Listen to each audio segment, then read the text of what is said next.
Phone आ रहा है। बहनचोद, अरिजीत की रिंगटोन।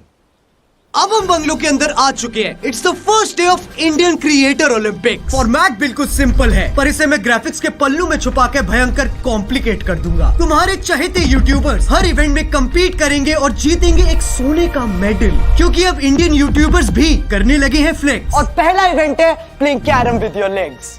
तो काल, क्या तुमने कभी पैरों से कैरम खेला है? नहीं, मैं ऐसी चूतिया हरकतें नहीं करता।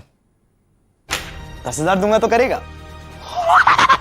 Oh my God, 10,000। हाँ, ट्राई कर सकते हैं। चल चूतिया।